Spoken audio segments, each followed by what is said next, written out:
Exceptional Randos show is produced live in Sunroom Studios' Base Capsule and in partnership with KLST 103.5, RadioCallisti.org. Remember to catch our Exceptional Randos live stream on YouTube every Sunday between 2 and 4 p.m. Eastern Standard Time. And if you have a story, idea, or question that you would like to share, we want to hear from you.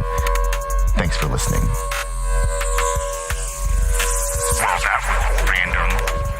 Exceptional Radio. So today we're going to start off talking about how K-pop stans have become some of the most random, unexpected heroes of 2020. If you're not familiar with what K-pop is, it's Korean pop, which when you hear K-pop, it sounds kind of obvious, but I don't actually care about K-pop. I care about their fans or their stans, whatever you want to call them, because in terms of the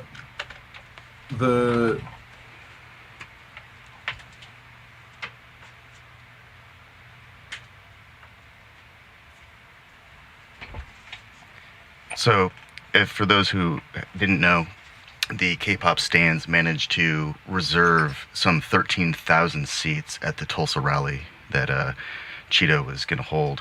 And so instead of meeting the max capacity of the arena, they only got like 6,900 people. It's a pretty substantial decline in the attendance that was expected, and on top of that, there were also a significant number of people in the audience, and there are pictures of these people wearing masks, even though the there was this big push to keep people from wearing masks, and I can only imagine the blow to the ego of the collective hive mind ego of the campaign. But that's just a small part of it. They are the K-pop army, the K-pop stans, and the TikTok crowd. A lot of these people are not even of voting age. These are teenagers. So I think it's important to very quickly dispel this myth that young people aren't interested in politics, or they're not interested in preserving their voice within the system. They are speaking through technology in a way that nobody's been doing it like this. And so, they're doing work that Anonymous couldn't even pull off. And that's actually a really incredible feat. They managed to undermine attendance at a campaign rally. The first big campaign rally too.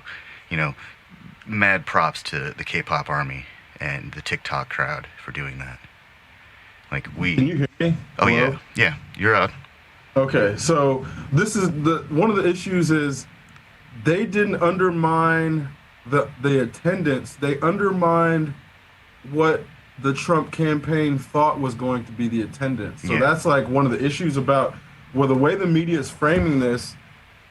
The K-pop army didn't ruin the attendance.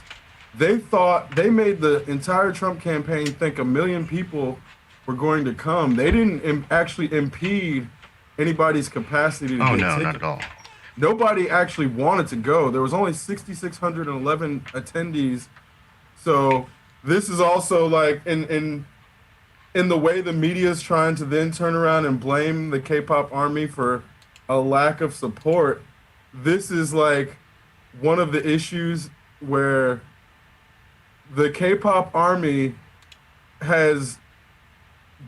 they've been smarter than the social media handler for the Trump campaign, but then people who don't even know who the K-pop army is might not understand what's happening.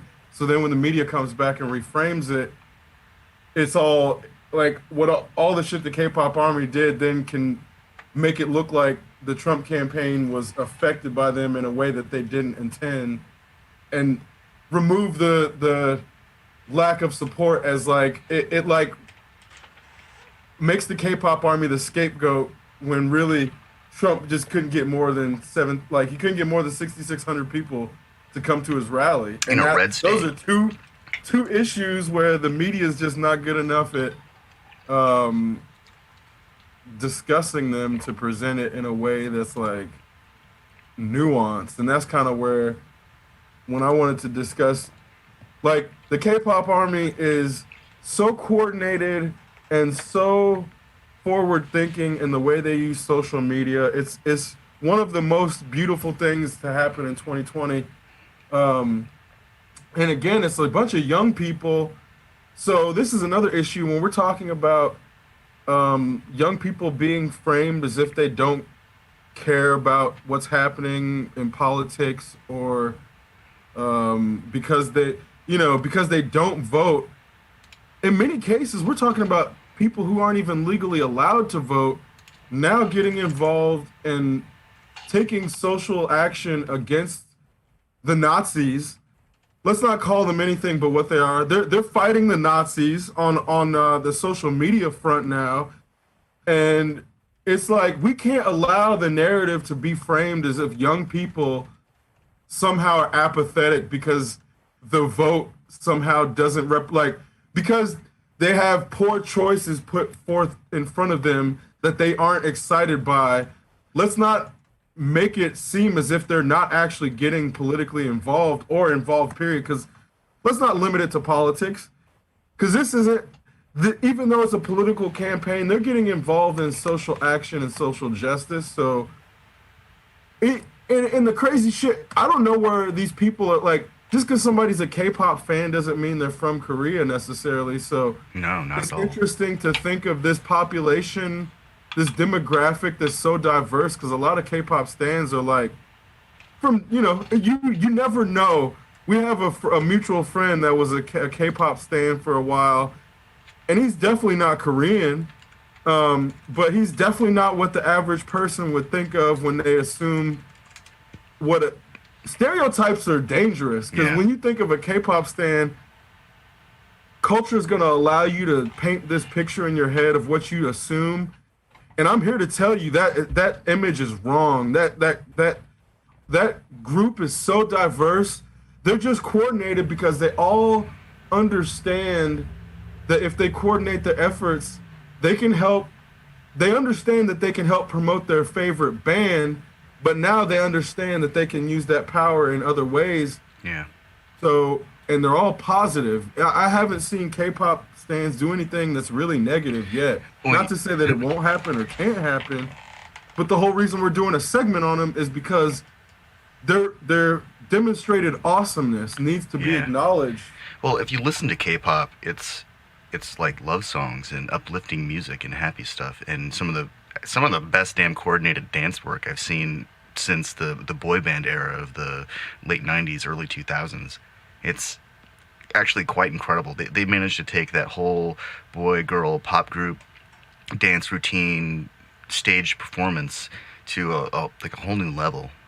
And the culture is just, in some ways it's like the best parts of rave culture. It's uplifting and it's happy and it's inclusive, and it champions like the kind of acceptance of an emotional intellect or emotional intelligence that I just don't hear in American pop music anymore, or I don't even know if it ever existed. And that's really Yeah, I don't know if it ever existed in American pop music, especially like, okay, in American pop music, you have teenage girls fawning over dudes that they don't know are gay. And that's like, to me, the lack of emotional intelligence in American pop music that can be directly pointed at, where you're like, it's like, not to ridicule people, but it's just pointing to the fact where you're like, there's a shitload of people who really thought Freddie Mercury liked fat bottom girls, or Ricky Martin was singing to them. And again, it's like there's a lack of emotional intelligence there that was partially there because gay people had to hide themselves, but also there because there's a large segment of America that were just so unwilling to acknowledge gay people's presence and existence that they would like have a gay person right in front of them and be like, oh yeah, this person loves fat bottom girls. Just listen to him sing about them. Clearly he loves fat bottom girls, right? He wrote a whole song about like, and it, there's emotional intelligence and there's intelligence quotient and there's spatial intelligence, which is really space-time intelligence. There's all different kinds of intelligence. So when you have people who were in the gay community talking about gaydar, that was a form of emotional intelligence. Or like if you knew gay people, they would use the term family to like not out people, be like, "Oh, are you family?" to ask somebody if they're gay without outing them in front of people who didn't understand what that meant. And that's kind of like there's this whole element of if you don't have emotional intelligence, you'll miss an entire subculture going on around you because you don't pick up on shit. And like that to me is an example of like there are people who have emotional intelligence innately and then some who can learn it and some who never are able to learn it. And I think there's a significant portion of Americans who are unable or unwilling to learn it, which then results in somebody who's right wing would hear this discussion and think of us as like making fun of gay people in this conversation, when I'm sure gay people would hear this conversation and probably be like, oh my God, I know exactly what he's talking about. Yeah. And there's this difference of like, when you can look at and listen to something without taking the most low hanging interpretations of what's being discussed, then you can understand that we have to be able to discuss cultural evolution and cultural change in order to understand it, to be like, yeah, guess what? In early 90s, gay people couldn't openly acknowledge they're gay without potentially having something negative happen to them in a way that still happens today, but not to the tune or scale that it did then, and we believe people now when they say that it's happening. So I'll give another example.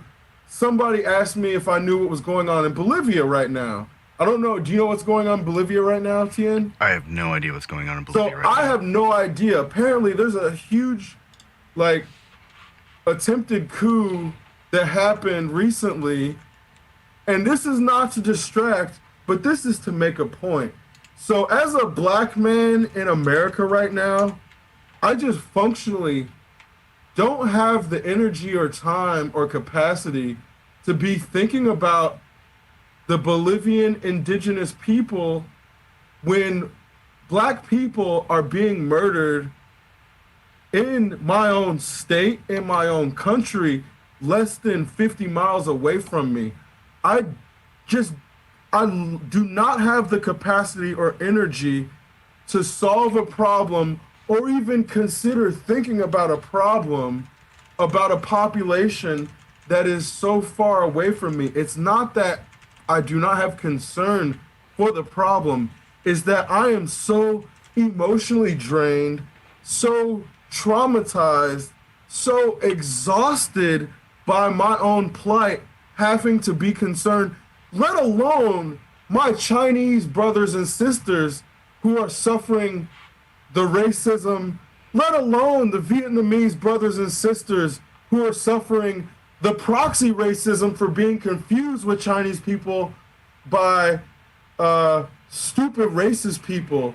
Let alone, I don't have that energy because there's so much shit happening to black people that I am so exhausted by the end of the day learning what happened yesterday to a black person in Atlanta and to a black person in California, to a black person in Minnesota, that I don't even have the energy to start thinking about these other things, lest I guarantee I go into a depressed cycle of anguish that does not allow me to do anything about helping black people.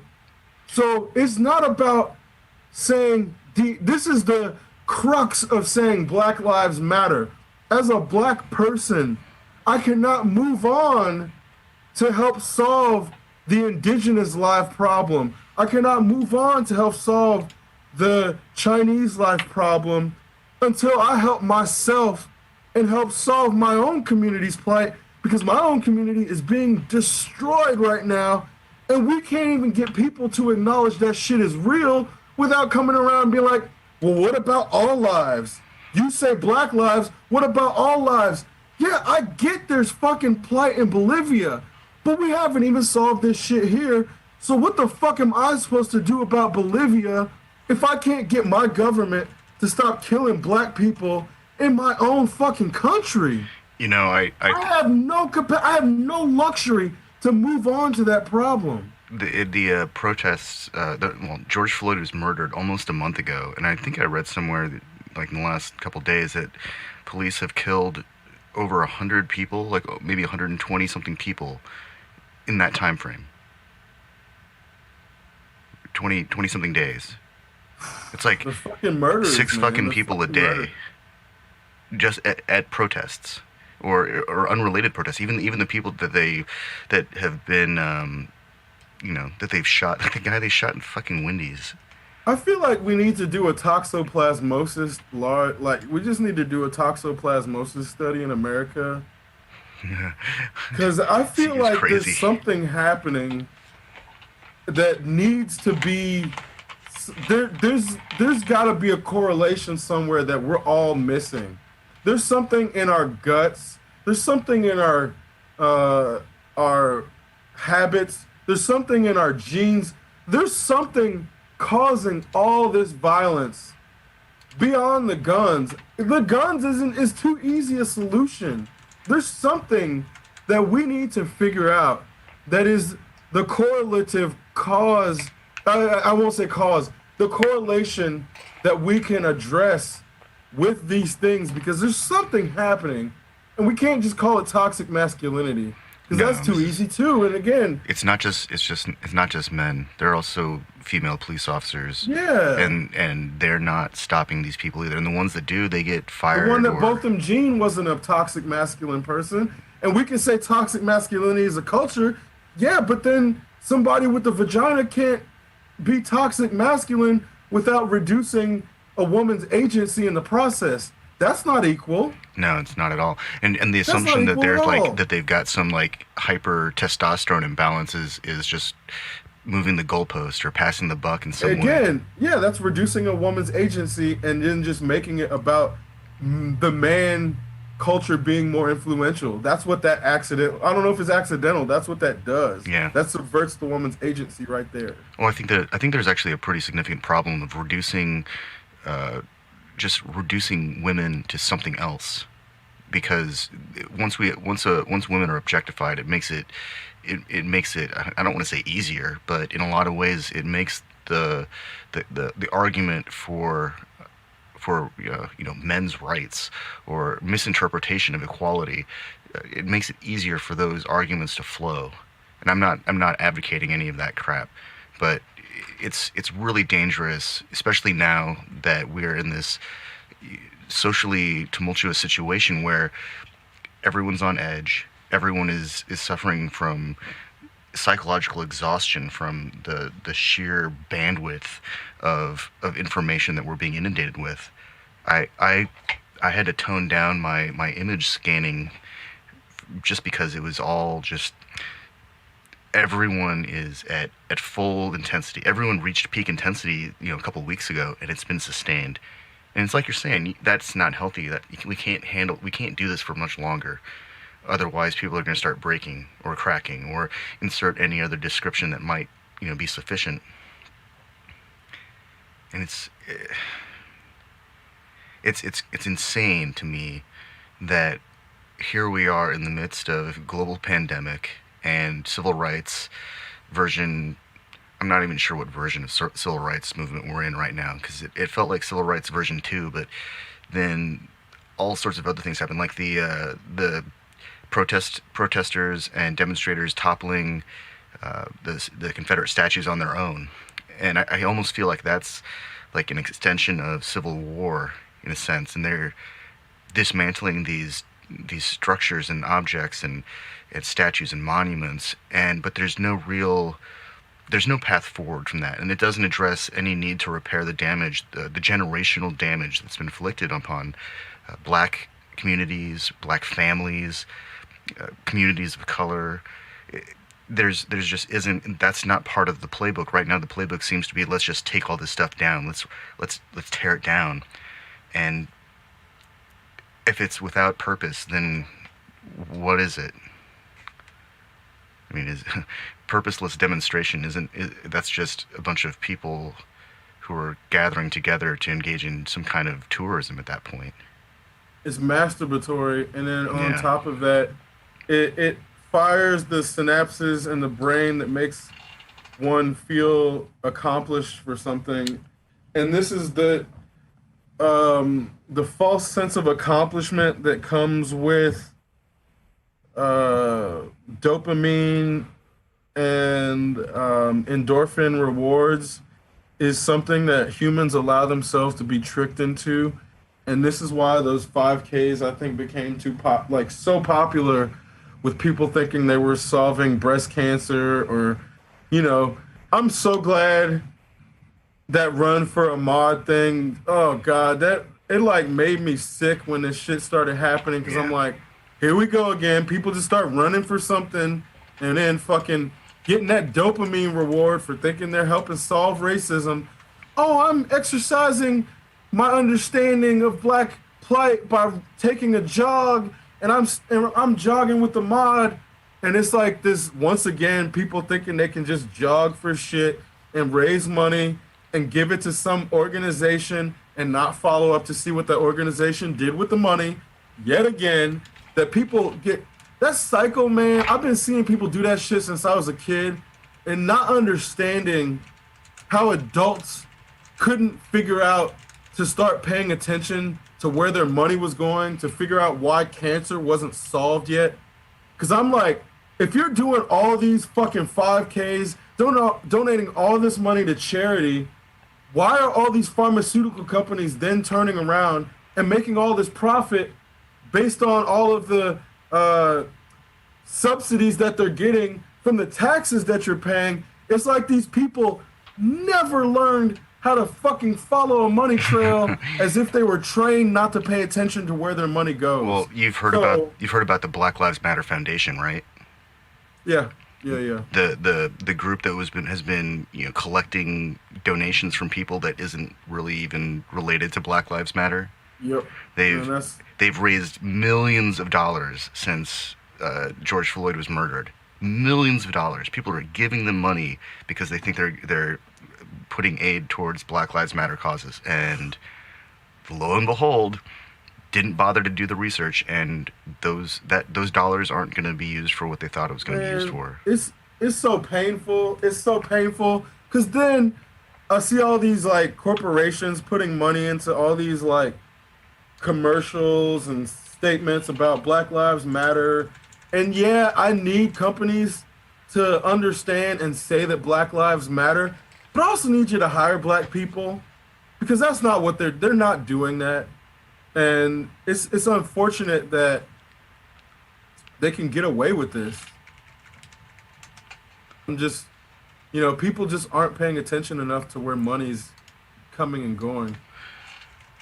You reminded me of something about women being reduced to objects and that kind of obfuscation or distraction. When I look up breast cancer awareness, there's a big pink ribbon, and Breast Cancer Awareness Month, and it's all over the place. There are so many visible foundations or awareness organizations that I'm familiar with. Susan G. Komen for the Cure, Breast Cancer Research, National Breast Cancer Foundation, Keep a Breast, McGrath Foundation. These are all highly visible. And then when I look at Save the Prostate or prostate awareness, there is like literally nothing except for CDC, cancer.org, Prevent Cancer, PFC.org, but none of these things have any kind of real visibility. So clearly there's some kind of motivation that goes along with, I think it can be reduced to sex sells.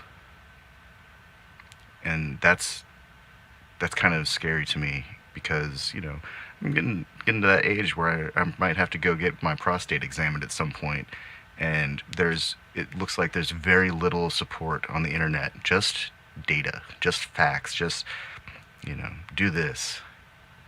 There is a prostate cancer awareness month, but it doesn't have anywhere near the visibility from a Google search. Yeah, man. The state of medicine in this country is just atrocious. In that, the like neither one of us wants to go get that checked out because No. the this I don't want to, like, my predisposition is to say customer service. The bedside manner is terrible, and then the system is terrible. So we're basically going to have to pay to go through a horrible experience, which obviously women have had to go through since they were, like 18. So again, Or even younger. I know the shit that we have to go through is like near 40-year-old men is nothing compared to what women have to go through. But it fucking sucks for everybody, and that's where this shit doesn't have to be this way. But Americans just don't get enough exposure to other systems Yeah. to understand that it doesn't have to be this way. Yeah. I hear you on the bedside manner part. I've had a few doctors, like general physicians, or just family doctors who they were all right. They were nice guys, but like the way they would examine me, at least, it was like, bro, why are you fucking poking me like that? What the hell are you even looking for? and then of course, if you question them, you get this really terse answer, like, why are you even questioning me? I'm doing my job. It's like, yo, I'm gonna pay you. Tell me what you're doing. And that's just one of those. I like to know what's going on. I'm not part of the generation that just accepted that the doctor was always right. Especially now that we've seen that there's a generation of doctors who are willing to overprescribe medicine that got people hooked on opioids and initiated the American War, or American Opium War. That's the problem. I've always been mistrusting of doctors in general, but I grew up fortunate enough to have a good pediatrician with whom I've maintained communication with to this day. I mean, via Facebook, but my parents still, talk to him in person and shit like that just because they went to church together. But it's knowing, because I understood there was times when I got sick where he would see me in the back after church because my parents were like, hey, he's like really sick and we can't wait until tomorrow. And he would go fucking like not charge my parents and go look at me after church. And that's where I'm like, that's a doctor. That's what a doctor's supposed to be like. Not to say they shouldn't get compensated, but he should be more concerned about protecting a sick kid from getting more sick than making sure that he's seeing the kid on the clock. And I'm not sure if I can say all doctors in America would react in that same way. I know he would, but I can't say that all doctors would react in that same way, because then they would say, oh, well, I can't do this for everybody's kid. Well, I know for a fact that he did that for damn near everybody's kid, because I would see him fucking do it. And people would do it sparingly because you don't want to be that person. But it's only when your kid's like really sick and they can't fucking wait until Monday and it's church and you have a doctor in your literal church. If you can't ask a doctor in a house of God for help, fuck that doctor, is what I say. And that society, because that's fucked up. And there's too many of those doctors in this country. that Americans would be okay with justifying turning away from that kid because he's not getting paid for it. Those Americans are morally corrupted and they don't even understand that they're morally corrupted. Like, no doctor who takes a Hippocratic oath should ever turn away a sick kid because their parents can't pay for fucking healthcare. And Yeah. that's gonna sound really egregious to all those people like, well, yeah, but the doctor, yeah, but the doctor shouldn't have to pay for that shit in the fucking first place. And that's why our society is prioritizing the wrong thing. Because if a kid wants to go kill a brown person in Iraq, they'll pay that kid to learn how to go kill that person. But if somebody wants to fucking save somebody, our government makes you take out a fucking loan if you can't get good enough grades to get a grant. So let's look at how we prioritize the skills we reinforce to look at when we're giving ROTC fucking payments for kids to go out and buy Camaros so they can learn how to go kill brown people. If that same money was being given to train people to go become a doctor to save people, we would have zero kids being turned away from healthcare because their parents couldn't afford it. And the idea on Father's Day, the idea of punishing a child because their father or mother, or God forbid they don't have either and they're an orphan, God forbid this is kids in a situation where they can't have health care provided for them. We as a society are going to say it's okay for that kid to get turned away from health care because they can't pay for it? No, that's not okay. No, That's 100% not okay. that's a complete failure of our system to provide education and healthcare and social services if it actually comes back down to money. This is the real problem with privatization. We want to pretend that privatization will solve the problems. We want to pretend that the private sector will make up for the lapse in services provided by the government, which is actually supposed to provide us with our social safety net.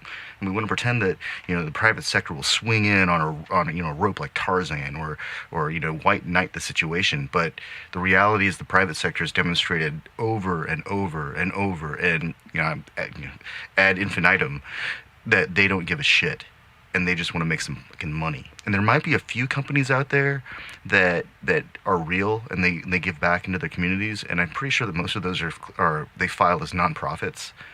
But we've got a really screwed up culture that just the corporate culture, and we can't pretend anymore that.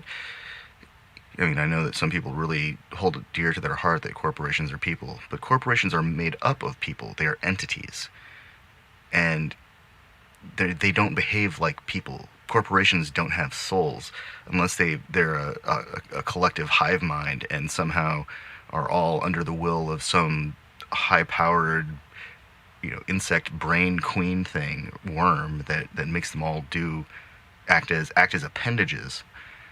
And maybe that's the case, but yeah, there's something very wrong with corporate culture in our country right now. And I'm not saying all, but it's pretty significant, especially when we see companies that are only now in response to just they finally woke up and now they're going to take Aunt Jemima off the bottle, or Uncle Ben's is dropping. They're dropping Uncle Ben's instant rice because, let's be real about it, Uncle was a derogatory term for black men in America because white culture didn't want to call them Mr. whatever their last name was, so they called him Uncle or Auntie, and that's like a very long-standing tradition in this country. It goes all the way back to the slave days. They're finally dismantling. Woohoo! We should have done this a long fucking time ago, but now they have a conscience because they don't want to lose. They don't want to lose a significant portion of their business. Yep, and getting back to what I was alluding to, if they had enough black people on their staff whose values they and opinions they actually took into account, they would have done this shit a long time ago and not be doing it because another company just did it at the time. And it's like the idea that a company that's not black owned is using a black mascot, people should not be okay with that in the first place. Like, Yeah. how the fuck is Aunt Jemima? Like, I'm assuming that it's not a black owned company because apparently the relatives of the person who was the mascot were consulted, but they don't have. I'm assuming they don't have any black people on the fucking ownership or ever involved in the ownership because it would have not. If a you can't lambast a black owned company for using a black mascot. A black mascot's only going to be a problem if it's a white owned company or non black owned. Maybe it's owned by Chinese, maybe it's owned by Native Americans. But the only time a black mascot or a Native American mascot is a problem is if the owners don't match the mascot. So, are you familiar with the restaurant named Sambo's? No. Oh yeah. So, Of course, there's a restaurant named yeah, Sambo. Denny's bought the Sambo's restaurant locations a long time ago, and there was this narrative that Sambo's became Denny's, but that's actually not true. Denny's just bought them out because they wanted those were good locations. But apparently, Sambo's was an entity right up into the end of the '80s when they sold all of their locations to Denny's. And apparently there's still one left. There's one Sambo's left, the original Sambo's location, at least as of 3 years ago. And at one point there were over 1,000 Sambo's in the United States, in 48 states at least. And a lot of them turned into Denny's. So this is just like more that just keeps getting weirder and weirder and weirder. Yeah, I'm assuming all these Sambos were in super white towns Oh, of and they course. just kept them hidden from black people. This is the first I'm ever hearing about it where it's like, oof, yeah. There was whole ass restaurant chains called Sambos, and people want to act like racism is dead or some shit. It was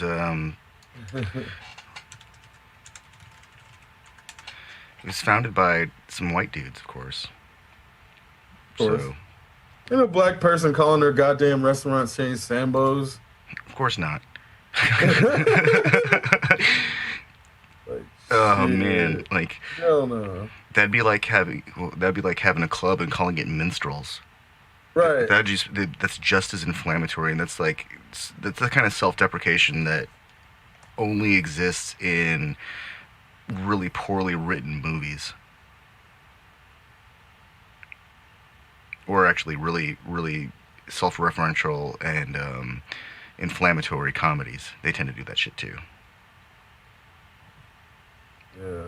But even, I mean, I can see the Wayans brothers having a movie where they were going after racist institutions, and they might have a club called Minstrels in their movie, but it would be owned and operated by white people. Well, yeah, and that's funny. White Chicks is one of the funny white face references that Yeah. racists often point to, where they're like trying to make fun of, or not make fun of, point out hypocrisy in the left being upset at blackface. And I guess the funny thing about the whole thing is like, it's I haven't watched all of White Chicks, but I've seen enough of it to know that it would be the story would be more about I feel like trans people might have Well, they're more justification of being upset about that film than white people. they're federal Because it's agents, and my memory right, of it is exactly. that like the men that are into them are black men, Right. So they're actually making social commentary about black Yeah, so men going after there's like white a women. whole, and that also is social commentary about the homophobia that's associated with trans people or cross-dressing gay people Hmm. in the black community, because they could have very easily made that Terry Crews and made it some white dude that was attracted to the white chick. they But give there's when they give Terry Crews and he gets rave-tastic. And for anyone who's never seen Terry Crews dance, go to Google some point and look up Terry Crews dancing, because that man can move. Like, holy crap, can he fucking move? But because well, this gets I'm sorry, I like derailed no you no for a no. second. This gets back to something that we were discussing earlier in that I think people forget the Jerry Springer culture of um, when people would reveal that they were trans on TV and oftentimes get beat up for it Mm, because there's a lot yeah. of layers to it.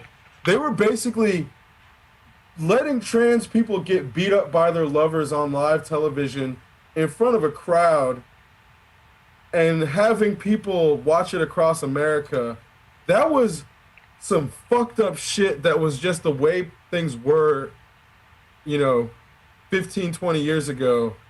And if you say it now, it sounds like a perverse dystopian Black Mirror episode of like, oh, let's go watch this trans person out themselves to their lover and see if they get beat up.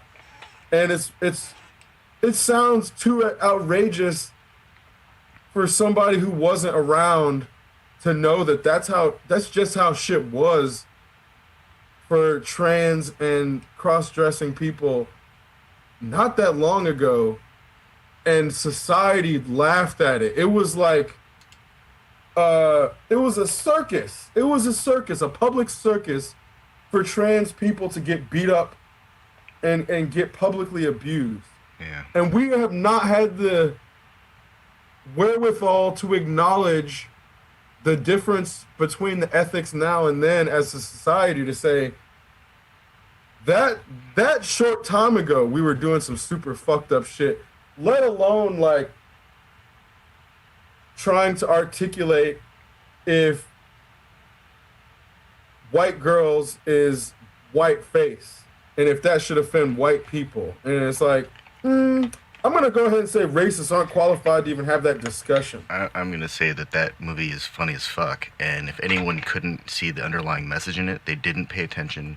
They probably didn't actually watch it. They were probably too busy playing some drinking game or getting stoned or eating pizza, or who it doesn't matter. They weren't actually paying attention to the narrative that movie projected.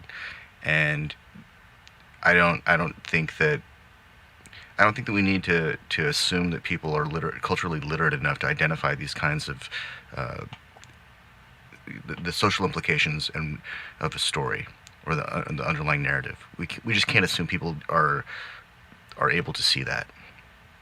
I think some people actually go to. I know that people go to school at IU, the School of Communication and Culture, and I'm pretty sure it was absorbed into telecom eventually. But people went and got degrees in communication so they could learn how to embed messages to communicate a message through visual medium. They learned I'm one how of to those people. exactly It's telecommunications. Like there's now it is, communication, but but telecommunications, and that's we're gonna have a guest on soon that was one of the teachers in that school.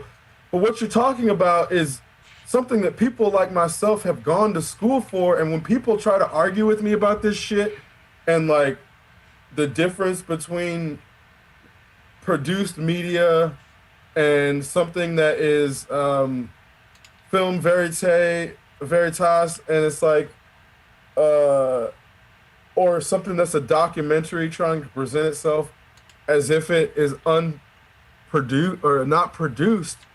These people have no idea what they're talking about. yeah, And this is a country in which quote unquote reality television arose and thrived with 1% of people even questioning if what they're being presented was staged or how much influence had, to the point of 10 years into it was when people finally started questioning how much of it was staged. Like I think when Eminem or Howard Stern fell on Eminem and had his ass in Eminem's face was when people finally started asking how much of this shit was staged. That I think is the moment Yeah. because there was like an articulated point in time when people started questioning what how much reality TV was staged. And then once it was out, then you got the Joe Schmo TV show where it's like, oh yeah, we now you know it's staged. We'll make a whole TV show about it being staged, and that's the show. Yeah. I think the entire concept of reality TV was is really strange. I took a telecommunications course when I was trying to figure out what I was interested in, and one of the projects was to develop the framework for a single reality TV show episode. That was the entire point of the class, and I'm pretty sure that at least one person in that class went through the program, probably ended up with a job at MTV, and got to produce that show that they designed in that classroom. I'm pretty sure that's how that works. Because I knew a few people who ended up getting jobs right out the gates working for MTV as like production assistants or as writers even. And the stuff that I remember them talking about right up to the moment that they graduated, I saw on television a few years later. And it almost like IU at one point, their telecommunications program was a funnel to create the next generation of television programming for consumption. It was, and not only that, and video games. Yeah, that too. You know, there was a brief window where you know they were putting people on EA. Um, you know, like you're saying, MTV, LucasArts, uh, fucking pretty much any big company that does media. The telecommunications program was putting people directly into them. But what ended up happening was too many people who were in the academic realm got influence in a department that was about producing. And they had no idea what the fuck they were doing. And I know They just had to have content to now, put out. what's up? They were encouraged just to keep producing, produce. No, it's not that. They got it's like not even that. It's that they got the capacity to start leading productions, large scale productions without having any production experience at all. And it's like the people who had production experience in the proper areas were not given the guidance in the right areas. So then it was like the capital flow was not proper. So seeing all these like there's all these That's things fake it that while happen you on make the it. inside. What's that? That's some fake it while you make it. Right. And this is where when you have the people who are on top not understanding what they're doing because they don't have enough experience, them making decisions ends up screwing everybody because then the people that understand what they're doing are then placed in the same situation as people who don't know what they're doing and given the same amount of resources. And then when the results vary for unscientific purposes, the people who don't know what they're doing can sometimes just get lucky and have a group of talented people. And then the people who did know what they're doing just were trying to train everybody on the job, and then it makes the results look skewed for unscientific reasons. And when the people at the top don't understand science well enough, then they can get their opinions reinforced by their luck. And this happens across the entire economy, and it gets so frustrating because again, it's like when people have never had the experience on the inside, then they'll come in and use people's successes as examples as to why their approaches work, when in reality, a lot of it just comes down to luck, where it shouldn't just be luck, but it turns into luck because the people at the top just don't know what they're doing. It's such a clusterfuck, man. It's such a clusterfuck. And I feel when I try to explain, this gets okay. People have asked me before multiple times what sources I deem as valid information resources. And while it sounds like a contradictory statement for someone who is talking, I am not trying to be an information authority. I'm trying to help people learn how to assess information. So when I am asked this question, I often respond with, I don't think there is such thing as a credible source of information. You have information conduits, and then it's your job to determine if the information they're releasing is credible or not. It doesn't matter if this person is right 99.99% of the time. That 0.001% is why you need to fact check them all the time, because a credible person and a seemingly credible information authority can still be wrong. Even if it's just 0.001% of the time, they can be wrong. No one is infallible. And in fact, over time, every system is subject to some form of failure. So it's in that where it's like whether it's information aggregators, news outlets, anti-media sources that are independent, I would argue that no one is what we consider to be credible because that concept is a lie in the first place to make people get under a false sense of security for information outlets, for that channel to then be a source of subvertive information. So you can only get subverted once you start trusting information channels. So that's why I would say never trust, always verify.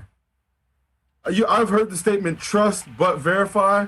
I would say never trust and always verify, because there's no reason to trust that someone doesn't have an ulterior motive. It would be great if they don't, but yeah, my ulterior motive is to help people learn how to think better.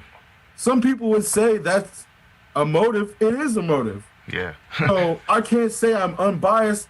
There is no such thing as a person without bias. I cannot accept that paradigm, and I only believe A vegetable, somebody who's in a persistent that vegetative person state. They don't still have a perspective. Their perspective is determined by their vegetative state. That's still a bias. There's no such thing as a person without a bias. Once you become a channel, your channel of information input becomes an inherent bias.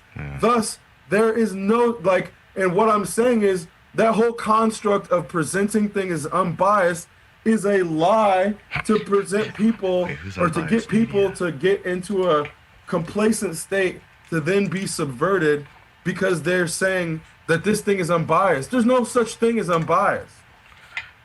Let's see. There's no such thing. There's just no such thing. I'm gonna share the bias chart within the comments because it's actually really interesting. You're right that it's either left of center bias, lean right, and right. I think Exactly. Center bias is still a bias. Yep.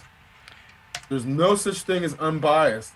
And people will, I think people who have not done enough research into philosophical frameworks will try to deem themselves as apolitical, thinking they're being progressive, when in reality they just haven't done enough research to understand that that's a sophomoric perspective.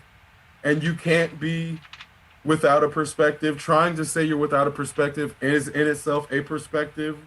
So there is such thing as duality. There is the search for objectivity. But in searching for objectivity, one must acknowledge that there is an inherent bias to which they are trying to fight, to then acknowledge that that inherent bias is an insurmountable ego, to which Zen Buddhism claims the destruction of the ego is a nirvana, to which only the Buddha has achieved that state, as to why it's a mythical state of existence in a fucking religion. All these people saying they're unbiased. Okay, Buddha. Okay, Buddha. Yeah, you figured it out.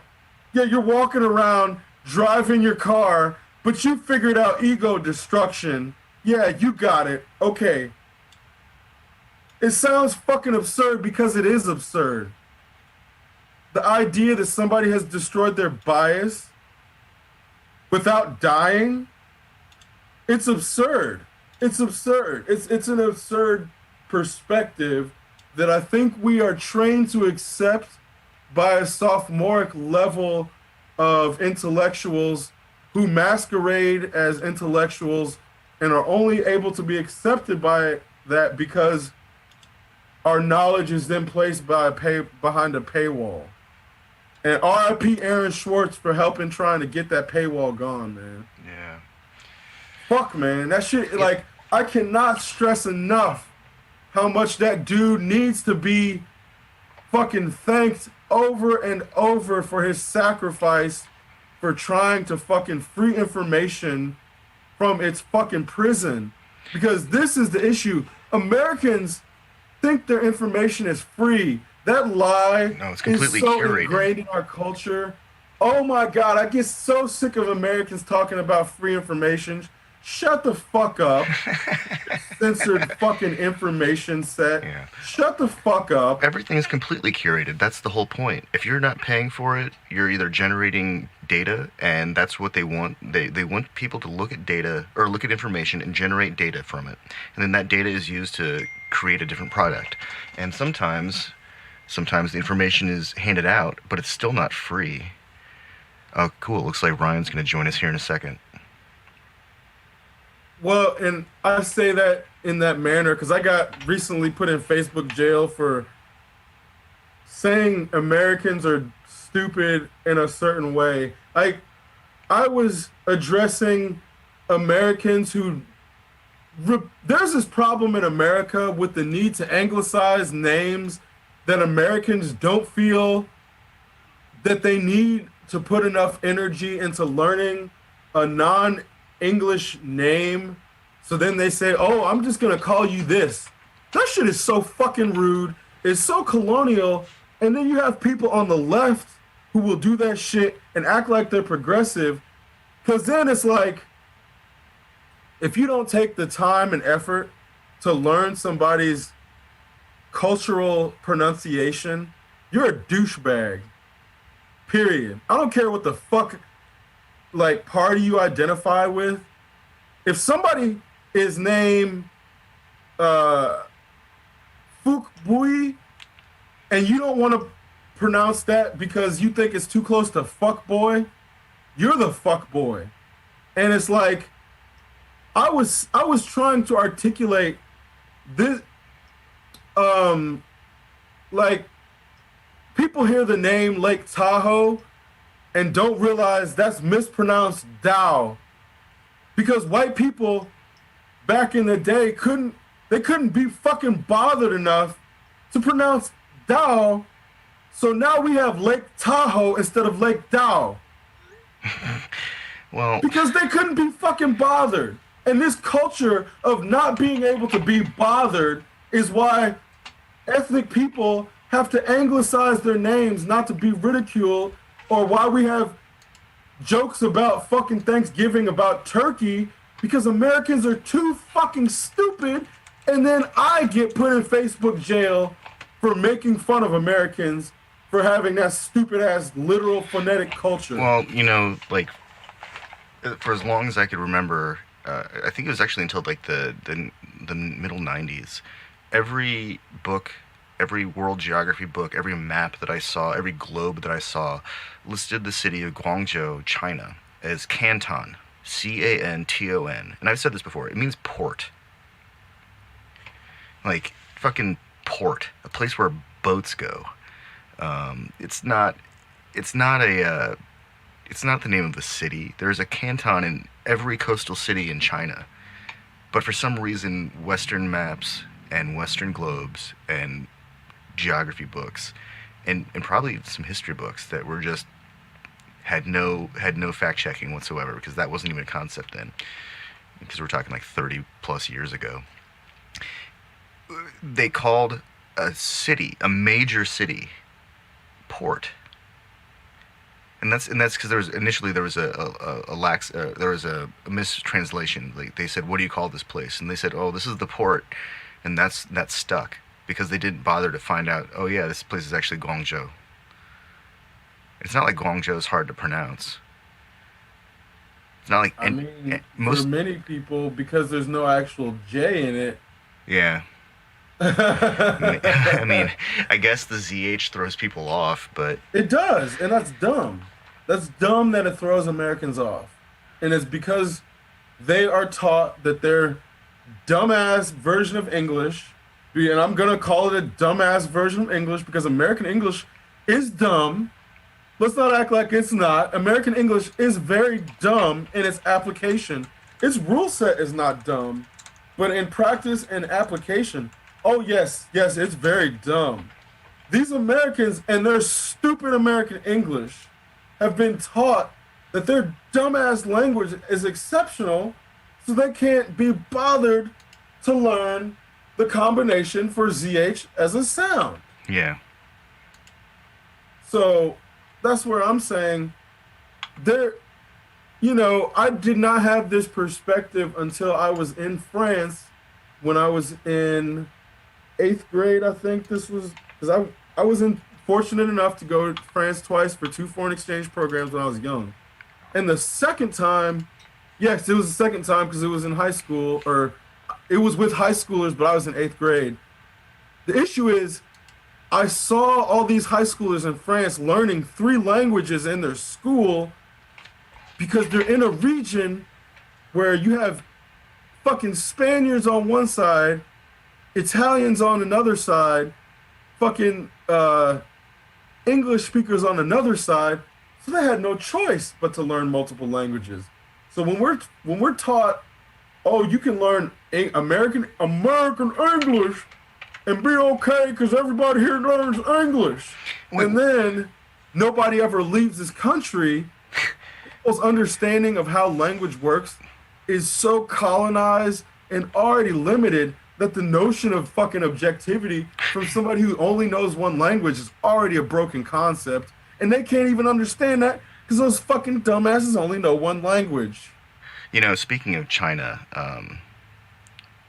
China's doubling down on all its efforts, and they're gonna distribute the vaccine and treatments that they develop to Africa at their African nation partners, her partner nations, first, and because Africa, helped to reinforce China's supply chains when Chinese supply chains started to collapse during the first wave of the pandemic in China, and so in response to that, Xi Jinping had made an announcement the other day that they are extending broad debt forgiveness to their partner nations, and they're going to go in and at no cost to these nations build and completely fund and erect hospitals to create a complete healthcare network for their partner nations. And Sounds like communism. I mean, I guess. I mean, surely there's some kind of benefit to it, right? I mean, it helps the local population gain access to healthcare, which means that the local economy will be bolstered and potentially improve. If they provide educational opportunities, then local population will thereby gain more opportunities, and they'll know what they're doing by the time they leave college. They might actually start building colleges. Heaven forbid academic institutions start being built in places where these resources don't exist, or if they do, they're not widely available. Keep your commie education and healthcare to yourself. I want to pay for it. I want to pay for it. Welcome, Ryan. Hi, how are you guys doing? We're doing- Excellent, brother. How you doing today? Doing great, thanks. I don't know if you're a father, but happy Father's Day. If not, regardless. Happy Father's Day. Well, happy Father's Day to you both as well. I got 2 kitties. I think that counts. So, I've got 3 why cats and a not? dog. That means you're a good See? parent, man. Yes, of course. Yeah. I wanted to touch on is something that Chris had brought up earlier regarding more specifically Buddhism and kind of its, and this is all in a nutshell, its bastardization as it's been integrated into American culture. And I find it very similar to what it reminded me of is just kind of the birth of Roman Catholicism as a better means to create an all-in-one monotheistic format to better control the region of Europe that had just been previously conquered by the Roman Empire, more or less. And I find it interesting now, jumping ahead as Western culture somewhat accepts more of other cultures, such as Buddhism in this case, how it's been bastardized and it first gets branded and then reutilized by the same constraints and ideals of just those original Roman Catholic administrators, we will say. And it's being used for the idea of crush your ego, or my ego is crushed, so should be yours. Selective sayings that get printed on Pottery Barn knickknacks, all that thing, all of it was just taking someone else's belief system and formatting it for the American mind control culture, if you will. If that makes sense. It just kind of reminds me of 100%. It's just like a perpetuating of, this whole idea of exploiting faith as a way of exploiting and divisiveness, et cetera, and controlling, of course. And I've seen it just as you described. If you want to completely crush your ego, you're going to, that's trying to obtain the unobtainable without literally, dying and transcending to some new, perception of existence. And, it was always more about, think more selflessly, don't try to obtain the impossible. And I see it in Christian religion where it's like Jesus was a martyr. You need to be a martyr. Give yourself up. And the guy usually preaching this is taking everything that people are giving up and being martyrs for. Well, the guy up there preaching is essentially posing as this martyr, if you will, or this portal to God. And, to me, it always looked and came across as nothing more but the oldest form of pyramid marketing. And they set up a church under that church and under that church. And I don't want this to come across as I'm shaming an entire faith here. I know several people who are, one faith or another, of course, but also Christian as well. So it's not so much about that. It's more about the machine aspect of organized religion as a whole, and not just in Christianity necessarily either. And I see that as it manifested and continued to mutate as the country got older. We went from Pilgrims, later Mormons, now we're at Scientology, and then, okay, we're going to adopt other cultures. Why not? We're great at it. And we're going to plaster it and sticker it American style. And then there you go. Commodification and consumerization of culture. We actually talked about that the other day. It's a very nasty trap. I see, you can go and buy your instant festival hippie kit at the mall. Well, I'm not sure if you can do that anymore. I'm pretty sure that whole industry is kind of underwater right now. But you can go go to Hot Topic and become a hardcore or a metal kid or a punk rocker, or buy your video game wear, and it's sex sells at some point still within all these cultures. Yeah.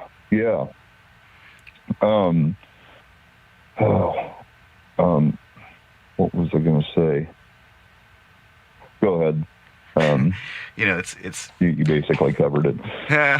There's I think that there should actually be a distinction between the way that philosophy approaches things and the way that religion approaches things like the ego. Whereas I feel like the philosopher would attempt to understand why they think these things, religion would just say, oh, these are a sin, or you should just listen, you should follow these instructions. And one seeks to unlock the mind and to free the mind so that thought can be held without fear of heavenly retribution, and the other seeks to control. Well, I mean, that's like one of the misframings by the pastors that also gets in. Okay, there's a couple things to unpack here. In that, there's a reason Jesus doesn't actually have a church physically in the Bible, because people always talk about him flipping the tables, but they also fail to mention the Sermon on the Mount, where he's talking about building his church upon this rock. In that, obviously, it's a fucking metaphor. The dude speaks in parables and metaphors. There's no actual physical church. Yeah. He's against physical churches because they become houses of corruption, and pretty much openly states so in his words and the actions of destroying the tools of those that are exploiting the people in those quote unquote perverted houses of worship. So this is where, when we're talking about the institution now that has also been bastardized to steal the message of the person who is trying to destroy those institutions, this is why it becomes difficult to then discuss the message without having to go in this reciprocal conversation of like, are we talking about the church, or are we talking about the fake church that usurped his message? Because they're kind of the same thing. There's no real... No, they're the same thing. Christian church, because the Christian church is paradoxical to the actual teachings of Jesus in the first place. If they're passing around if they're passing around a collection plate, they're a business. Right. Yeah. They just might have weird corporation with a disguise. Yeah. And we were talking about the hippie kids, or even like the beginning of the New Age movement, your cultists, as they were called, although if you look a lot, many of these churches, regardless of faith, are cults in themselves, of course. But, we're going back to crushing ego. This person, this leader of the group is saying, I have crushed my ego, be like me. That statement in itself is egotistical. I mean, it's like a paradox, like Tian mentioned, where if you said something like that, you just lost the idea in the first place. If you really had hit that point by claiming I'm something better because I have done, I've achieved humility, you've immediately lost the humility. So to say that and perpetuate it is just mind-boggling to me, that a follower just doesn't, it just doesn't click. I think that's like a mantra that you can say to yourself. Like, you have to remind yourself to do these things, like listen to people, shed the ego, be open-minded, reflect upon the things people say to you, think about what you actually think, or think about what you're going to say, or how you want to engage people. But it's not the kind of thing that you can achieve. It's a continuous journey. That's.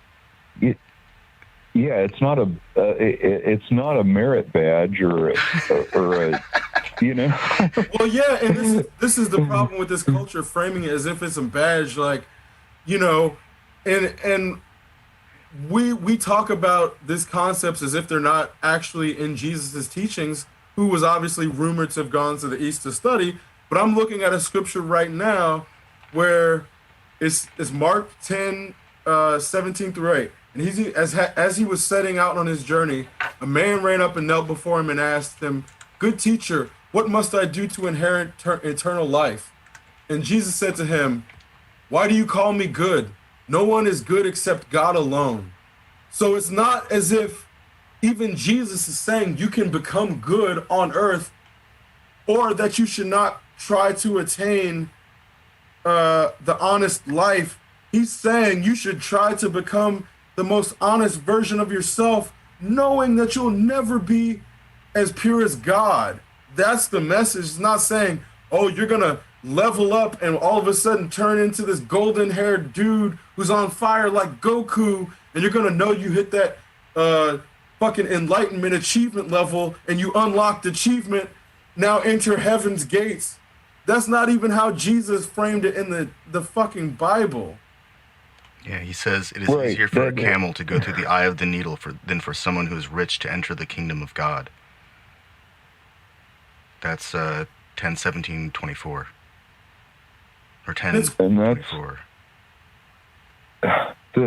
And just the very obvious, at least to most of us, in this exploitation process of the religion, I just can't.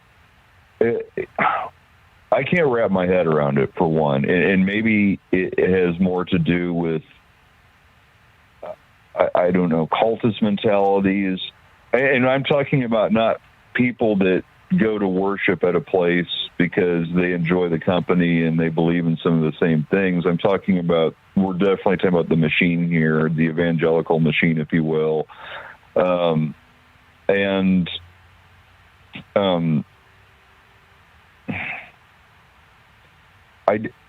These people, I just don't, it is so obvious that this is a business, that this person that's talking about peaceful and humble teachings is doing quite the opposite, and they're giving money into it, expecting to find some like pathway to a better soul.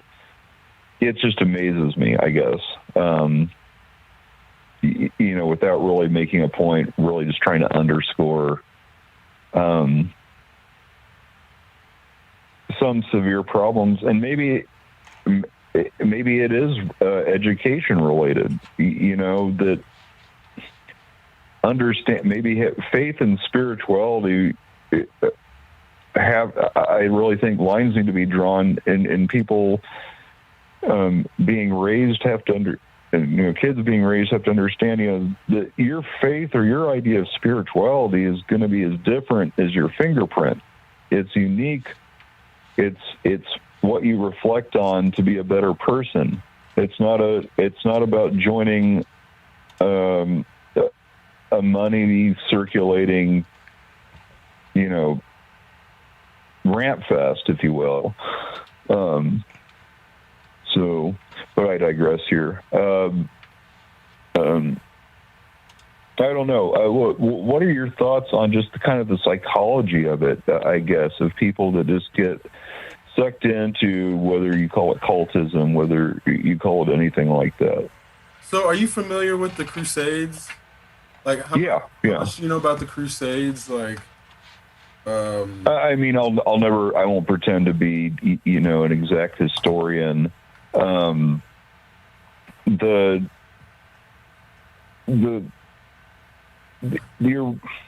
Maybe you can explain a few things. Just explain to me. Okay, so one of the main resulting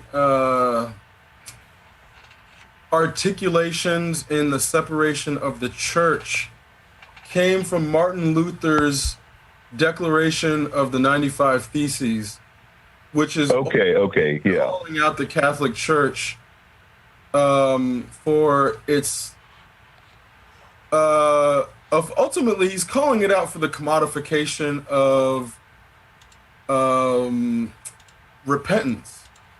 And the way he frames it is that, long story short, you can't buy your way into heaven and he's calling out the notion that people have made it seem, in the Catholic Church specifically, have made it seem as if you can buy your way out of sin to justify the atrocities committed by the soldiers who were fighting for the Holy Roman Empire. And in that, when you're saying these are things that are accepted by the church, fast forward to today, that's why you have the Vatican as a country entity that has vast wealth and riches that it accumulated from wartime accumulation. But now, because too many people are not versed enough in the history up to now, what happened between then and now, you have the Knights Templar and their lore being wrapped up in urban legend and myth. So more people would accept the notion of all the myth and all of the legend wrapped up with the Knights Templar, because that's sexier than actually understanding how the deconstruction of the Catholic Church via manifestos and active construction of other Christian Protestant paradigms was actually what led to the current state of affairs. Not to say that the Knights Templar did not have their secret or existence. Those two things scientifically have nothing to do with each other. The problem is when people are more willing to look to the History Channel to watch a documentary about the Knights Templar and the Illuminati than learn about the 95 Theses and why back in the day people were trying to call out the Catholic Church for selling salvation and that concept as to why people have been trying to hold the church accountable for hundreds of years, but we still have the fucking Jimmy Swaggarts and the mega church guys today, even up to today. I know Jimmy Swaggart's not current, but I say him for some part of our segments of audience to understand that the mega church goes all the way back to the fucking history of the fucking Holy Roman Empire. So it's not new. Yeah. It's just how they've evolved over time to manipulate people's understanding of the Bible for them to even think that mega churches would even be acceptable in a Christian context. There's no philosophically Christian context in which a mega church is actually okay. Jesus was 100% against that concept if you actually read the text. He was 100% against that concept. Yeah. He didn't need the internet to exist or need mega churches to exist in their current incarnation to understand that this person was against that very concept. And to get to why the Crusades are between two religions, but they're also within religion. There's like multiple things happening on multiple fronts as to why the Crusades are not just about fighting against Islam for the Holy Lands or fighting to articulate who owns the Holy Lands, but there's also an internal battle happening within the church there were times when it was more monolithic and starts to break away and starts to be less monolithic.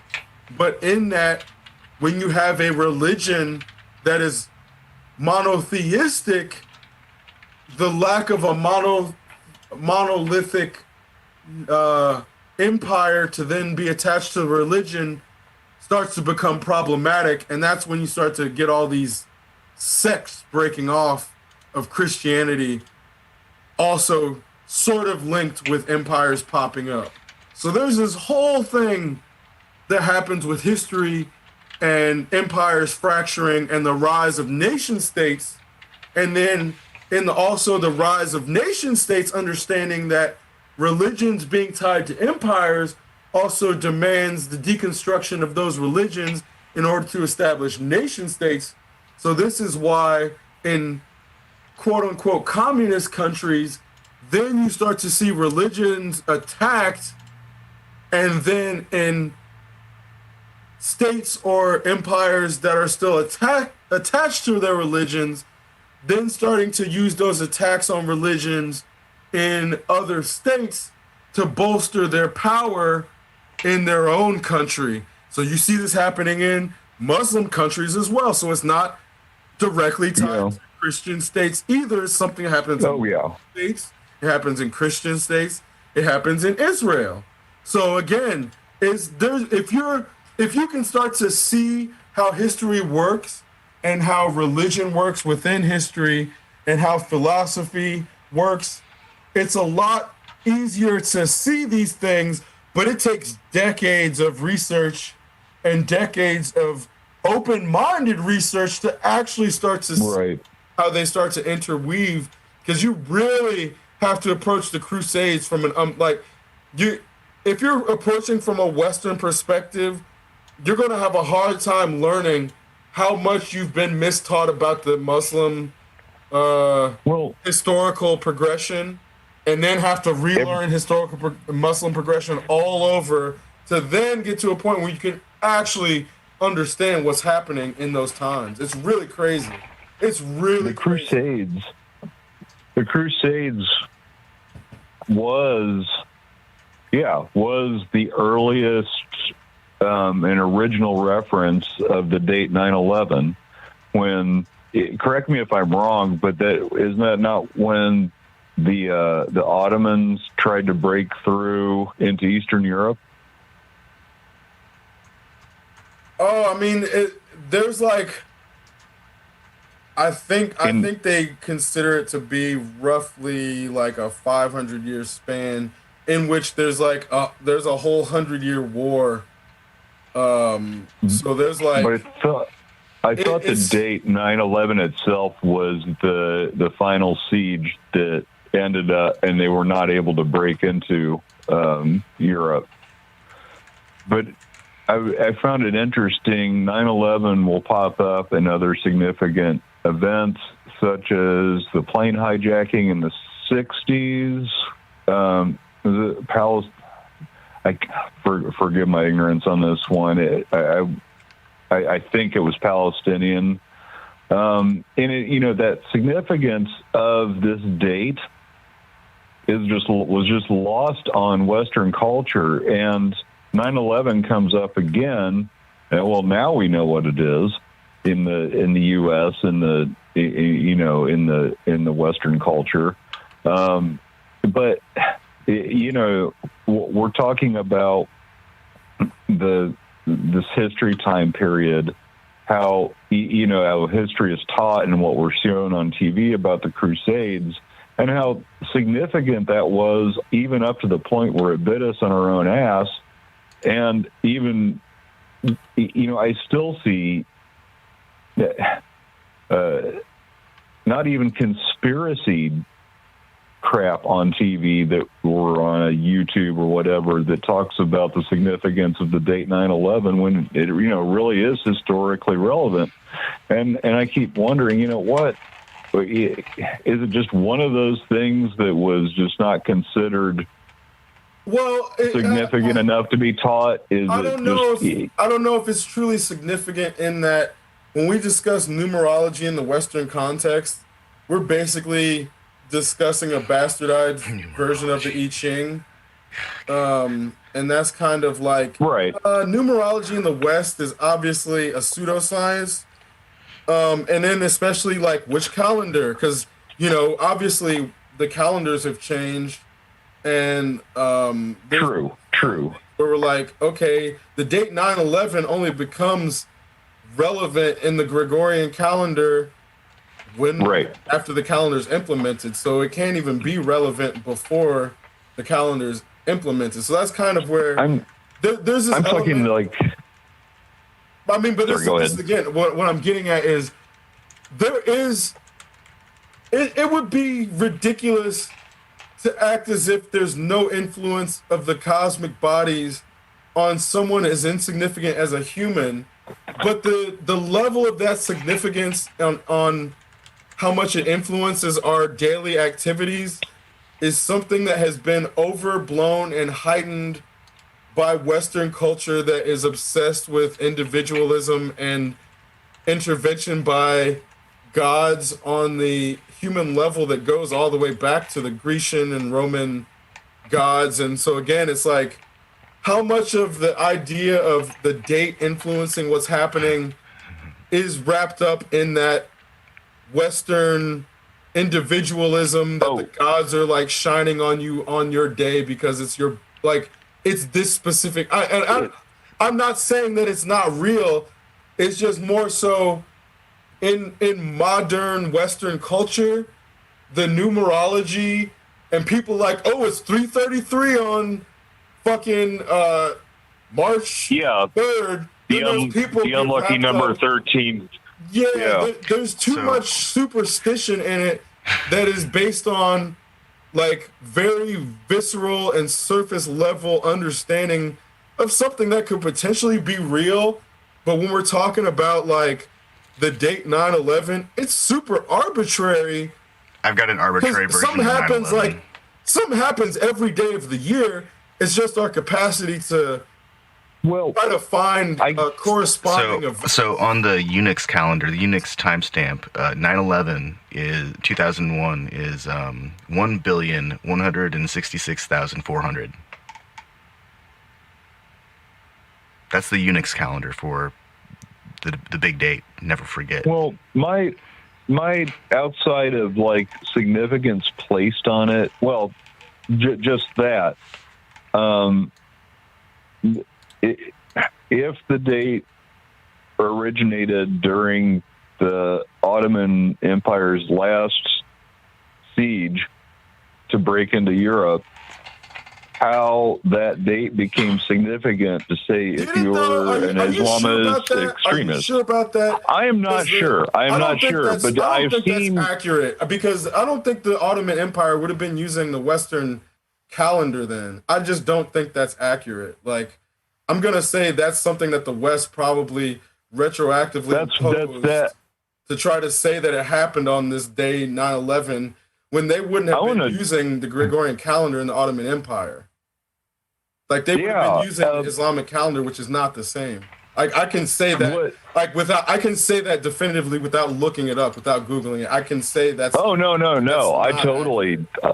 Like I said, this is like, just. Which is why arbitrary stuff. Western numerology becomes super questionable, especially when we're talking about Mayan like this goes back to like as if Western people can then start like interpreting the Mayan calendar and then saying, oh, this is when the Mayans predicted like our destruction. Like, no, motherfuckers, you destroyed the Mayans. Now you're trying to say you can tell us how they're predicting the future. It's this weird colonial culture that I'm like, I hesitate to like reinforce it. Because it's like grabbing. It's like the Western culture just grabbing the bits of what they feel is significant versus the whole picture. Exactly, and then one of the reasons I push back is because I personally have had to unlearn the Western Gregorian calendar actively, and also something I don't think a lot of people have done is like unlearn your attachment to interpreting things through the US dollar. Like the way you see things through a time zone. Right. It frames, it's the only way people can think of the globe as being upright, focused around America. The only way you can think of that is if the universe is on a time zone relative to where you are, specifically in America. And that goes back to thinking that everybody follows the same calendar, because everybody don't even follow the same fucking calendar now. Like China don't follow the same calendar. Fucking Muslims don't follow the same calendar. There's plenty of people that don't follow the same calendar as us, but we try to make it as if everybody's on America's calendar and that's the calendar that like decides the entire universe.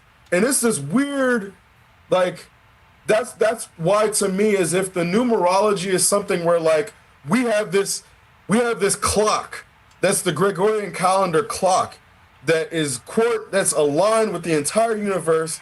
And if something happens on 9/11, that means in the fucking farthest quadrant of the universe, something is impacted by this system of measuring movement in this solar system is somehow affecting or somehow proves or is like a guide as to what's happening in a system that has nothing to do with our sun. It just doesn't make any sense on a level of like, that's where when people start, not people, when I believe this is the type of manufactured programming that has like History Channel where people are like accepting the Gregorian calendar as a paradigm because it's constantly reinforced by being shown other people using your same calendar even though they're not even currently using it. I found a Gregorian to Islamic calendar converter, and I just sent it to you in the Zoom chat. I don't know how to pronounce this month, but it's the 22nd of Jumada al-Thani, 1422. That's 9/11/2001. That's my best guess at how to pronounce that month, but that's definitely a different... Okay. The one I was referencing was the Siege of Vienna in 1683. 1683. What was the September 11, 1683? Yeah, and it actually didn't really commence until the 12th. Okay, well, that's Ramadan. And this is, take Wikipedia for what it is, just like we were talking about, that was just an immediate reference to what I was talking about. That converts to Ramadan 19 of 1094. Ramadan is not a Western concept.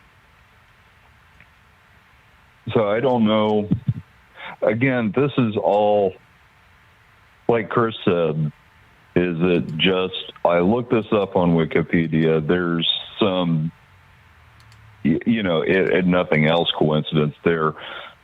Are we as the West placing some numerological significance on 9/11, or did it start with this? I'm just curious because it wasn't anything. I think that I saw repeated like that plane jacking in the 60s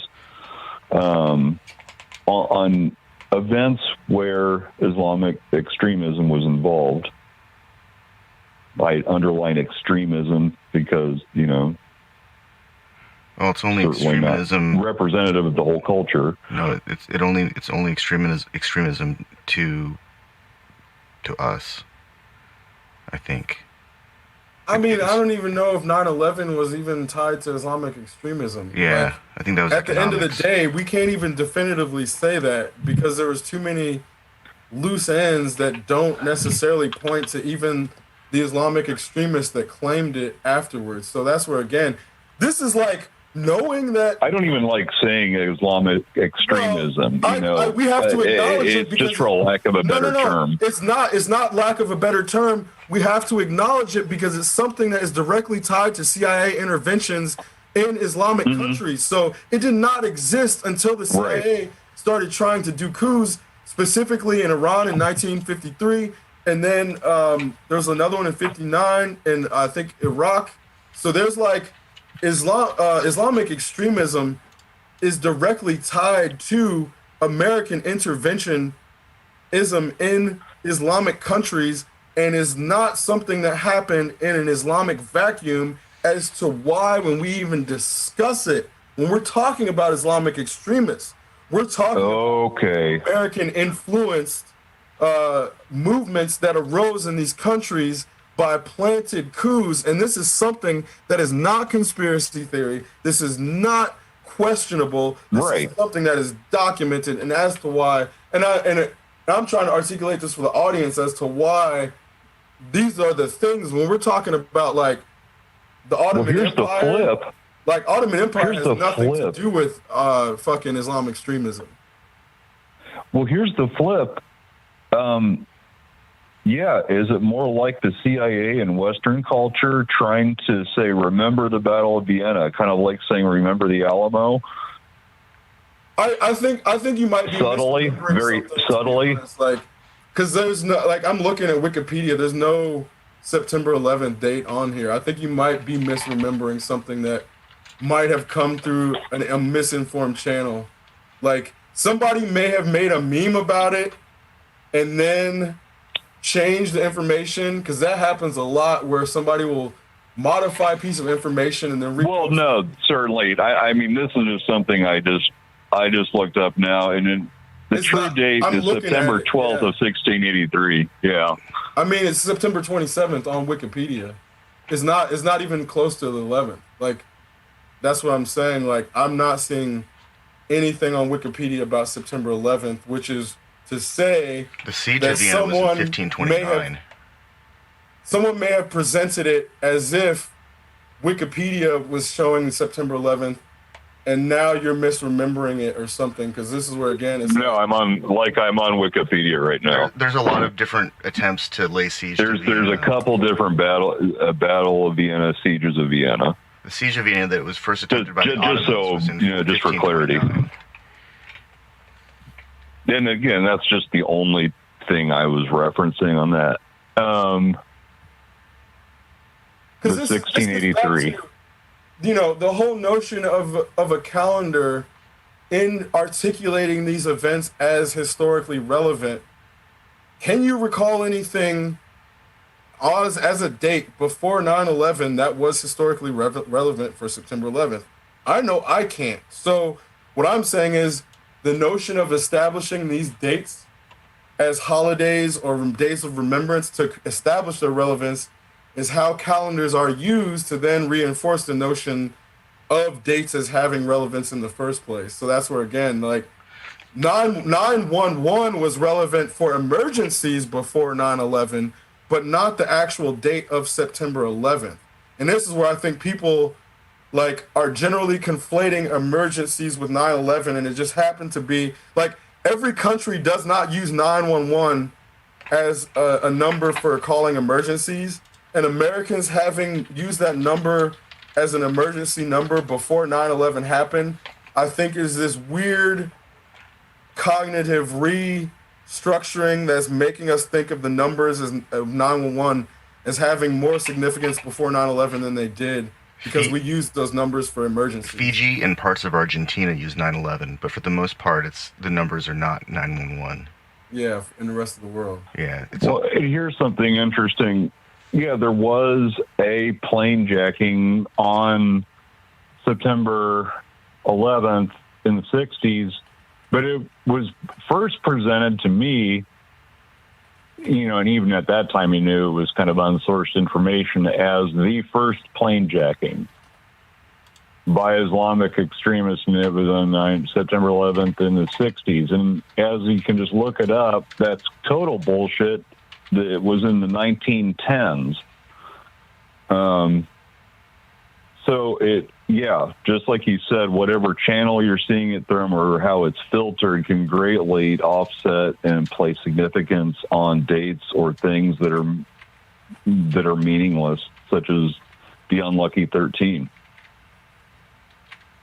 Yeah, it's cool because that's what this show is all about, is unraveling this crap in my own head and everyone else's. So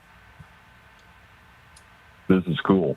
Well, yeah, and I don't like coming across as some conspiracy theory thing. I was just saying, okay, is this something left out of history that we should have been taught, or is this bullshit? Like you said, it's bullshit. It's that our schools, our indoctrination system has to rely on a certain type of system to get everyone to agree on the same things, and that's part of the way that's part of how they deliver that. Well, yeah, you've nailed upon something that is we teach to test, and history is like, oh, do you remember what happened on this date? Where did it happen? Who was involved? And then you understand it. And that's how we present historic understanding, when that's not, it's not that simple. So when things are whittled Right. down to dates, as if like the day that World War I started can be isolated to the day that Prince Ferdinand was assassinated. yeah. Well, it's not that simple, but we want No. something that's cut and Oh, no. dry to be like, oh, World War I started this specific day, so we can test kids to be like, oh, you don't know when World War I started because you don't know that Franz Ferdinand getting shot was what started it, because we want that ease of presenting history as if it's such a factual articulation of action reaction points. And that's where this gets back to what we were discussing at the beginning of like making it seem as if the real world is that simple. And this is just fascinating, and this it just in talking with you guys now, it is just mind-blowing how much significance is placed on, and numbers and count as well on just the worship of icons and images versus with nothing behind it but maybe one's own rage or emotions, and how it's just that.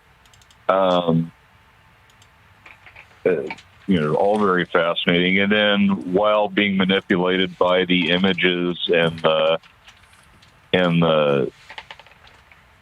smoke and mirrors, if you will, to be able to, control while filtering the information that the texts actually say and read,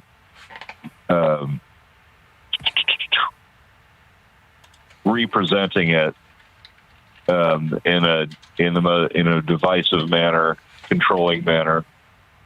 So I could go on, but I have to keep going. But go ahead before I go. Yeah, I wanted to make people feel less bad for seeing conspiracies, because it is in our biology to see patterns in things to protect us from predators. Because what ends up happening is if a predator's lurking in a bush and you can spot the irregularity in the pattern, that's going to prevent you from being attacked by the predator. So over time, when we have predators reduced out of our vicinity, we're going to start seeing patterns in things that we weren't necessarily looking for, because we have the time and luxury. Start looking for patterns where we don't need to be looking for them necessarily. So that's kind of where numerology, I think, is one of those places where it's called apophenia, and there's like a beautiful mind. And it's not even the beautiful mind. It's just the human, like, this is the human condition. We are trained. This is why we see faces in clouds, which is pareidolia in the visual version. It's like we see patterns to survive. So people should not feel bad ever for thinking a conspiracy, but you gotta do research. Remember, we're not perfect, and that our brains are gonna, like, when the predator's out of the community, that the brain is still on overdrive trying to find patterns because it's trauma. And even if it's a micro trauma, it sets those patterns in a survival mode, like you were saying, because it's part of our instinct. And it's sometimes hard to turn off because we are flawed. It's a loop. It's a feedback loop. And I found one of the easiest ways to diffuse that feedback loop is to ask the simple question, is this rational? Because once you start asking, is this rational, things start to break down real quick. Then it just takes that one simple, is this rational? Yes. And hopefully some folks in Tulsa at one point will ask themselves, is this rational? But, oh man, we could go on about that one. Anyway, guys, it's been great talking. This has been a great education for me too. And thanks for joining us. Have a good one. I'll be I'll keep listening. Absolutely. Have a good one. You too. All right. Well, that's that was actually pretty enlightening. Actually, I got to that sent me on a really interesting rabbit hole there. We all had to learn in real time. Yeah, we did. That was really good. Because that's part of it. Is like, I don't think anybody should ever feel like put on the spot for not knowing anything. Or being misinformed by an education system that was never intending to educate.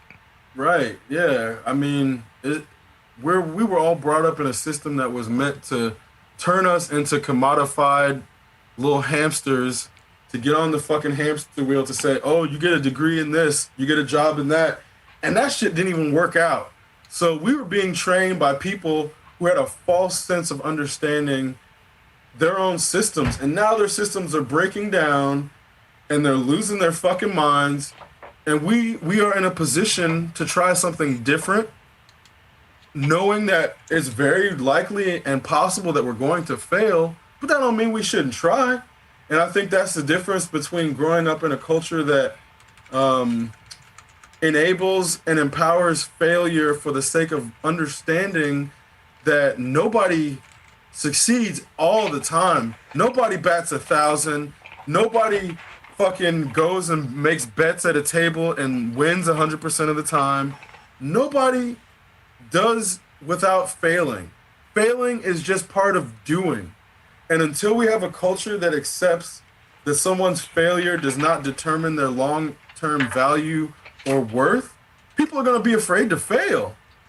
And I think that's just a sad, state where people are too afraid to try because they're too afraid of the shame that comes with failure in this society, knowing damn well that I just learned fucking Leonardo da Vinci applied for a fellowship in the Ottoman Empire at their library. That motherfucker got denied. So if fucking Leonardo da Vinci, in his fucking heyday, when he was alive in all of his glory, can get denied for something, guess what? The most prolific and profound thinker of our time and doer of our time can get denied and still be the best person ever to do anything. Failure has nothing to do with the person's worth. And I think that we have to deconstruct that actively in order to get to a point where people are willing, Ryan wouldn't have been willing to ask that question if he didn't feel comfortable potentially saying something in front of us that was wrong. And that's hopefully we can foster an environment where people are comfortable being wrong, because I've said some shit that was wrong and I've gone back and thought about it and been like, oh shit, should I make a statement being like, oh, this one thing I said on the show was off? And then I realized, guess what? People can go check on their own. I don't need to fucking hold their hands and spoon feed them all of my mistakes as if they don't have the capacity to then learn how to fact check me, because that's the whole point. So that's again where, if we put Ryan in a position where we're saying, oh no, 9/11 wasn't a date for this, and then somebody comes and tells us that they actually found one, guess what? I'll come back and say I was fucking wrong, because that's how you learn. It's okay to be wrong, and it's okay to be in a spot where you didn't know something one day and then learn it the next day and adopt that into your information set. Because that's how we get better and we get smarter. And we can't make people feel bad for not knowing shit. That's the reality. We're always in a state of learning. We're always going to be presented with new information. We've talked about how it's impossible to know everything. Nobody can know everything. Only Brainiac can, but Brainiac's a fictionalized character. We're at a really interesting place, though. We have access to communication systems, and we have the potential to gain access to as much information as possible. And the best way to find that clarity is to see what everyone has to say, to see what the perspectives yield, to find that subjective truth somewhere in between where everyone, in the middle of what everyone's looking at, because it's there. It's just not easy to see. But we're so close. And we can't let failure get in the way. We're going to fall down. We just have to keep getting back up.